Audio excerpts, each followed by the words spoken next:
Hi, this is Ferre with TaxSaleSupport.com. I'm here with Swenson, and this is one of our Property Deal of the Week videos, where we look at different property deals that have occurred lately or different deals that we've been involved with uh, to review and discuss different aspects of it. So we're going to be reviewing some properties here, or at least one property here today. Yeah, absolutely. This is a property that we picked up at an on-site auction. And, overall, this property was built in 1975. It was about 884 square feet. And, a 3-bedroom, 2-bath. Overall, wasn't a bad little property. Yeah, it's interesting. And the age, so anytime we have properties, I feel like anything in the 70s is at least it doesn't classify as newer, but I can't classify as old. That is one thing I like about properties from the 70s, from the 80s. I love those properties because we know what to expect with them. And it's quite a bit more, uh, uh, things were quite a bit more established, and there were more guidelines by the 80s than there were, earlier than that. Yeah, I think you're absolutely right with that. Especially if we're looking at older properties, we're not going to always, completely avoid them, but there is things that we can be worried about, especially where we need to do on-site evaluations, and most of the time we can't see what the inside looks like.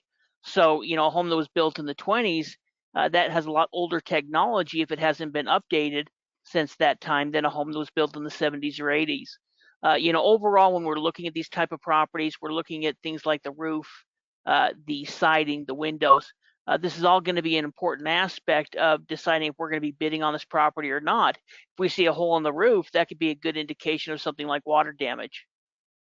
Yeah, it's true. With tax sale investing, really all we can get is just exterior images of the property, and we have to infer quite a bit from what we can see about those properties. The biggest mistake we could make would be to look at some online images or something and to not actually send somebody by to look at the property, because that would be, we see people make that kind of mistake all the time. But you have to be able to assess what the current condition of the property is, and you never know what has happened.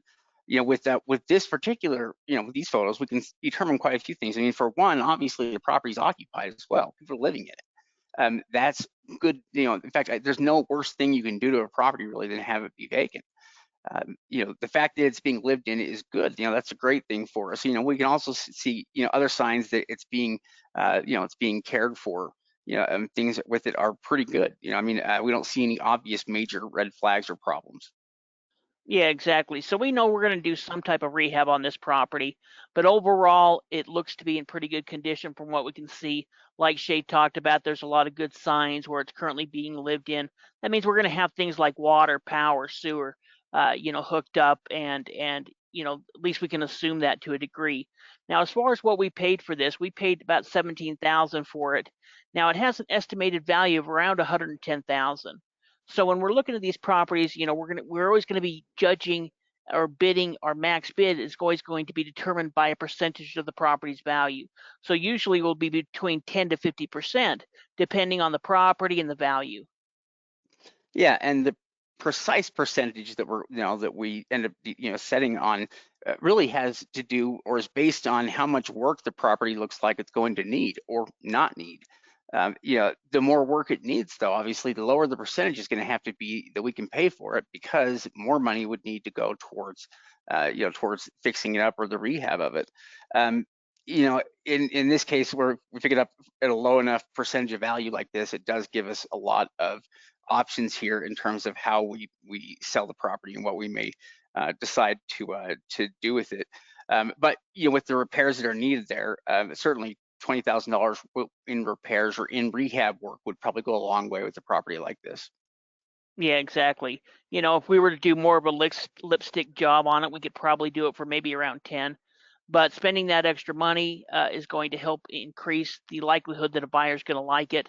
And so, even spending 20% taking care of any rehab cost, maybe even offering or going through quiet title, that's still going to leave us around $70,000 profit on this type of deal. And when you're looking at a home that's only valued around 100 grand, or even less than that, if we can make $70,000 off of that, that's going to be a great return on our money. And now we're going to have that additional money that we can put back into more property. So, that's kind of the direction that a lot of our students that we work with personally through our coaching programs and some of our events, we're focusing on trying to achieve that.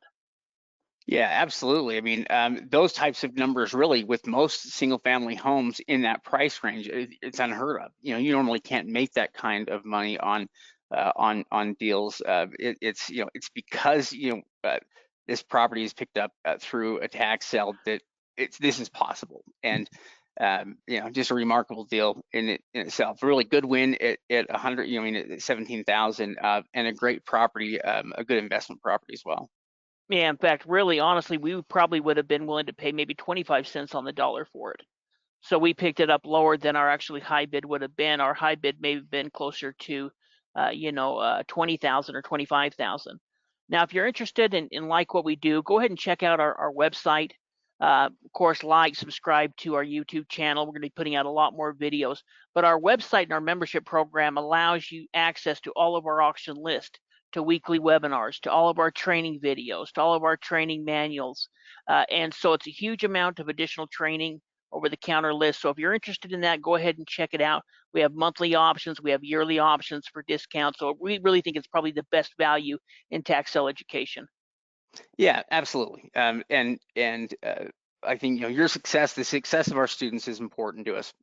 Providing you with good information and information that actually teaches you how to do it is important to us as well. So yeah, visit it, join us. Certainly, if you're involved with tax sale investing, you should definitely be a member of ours. Definitely appreciate it and have a great day.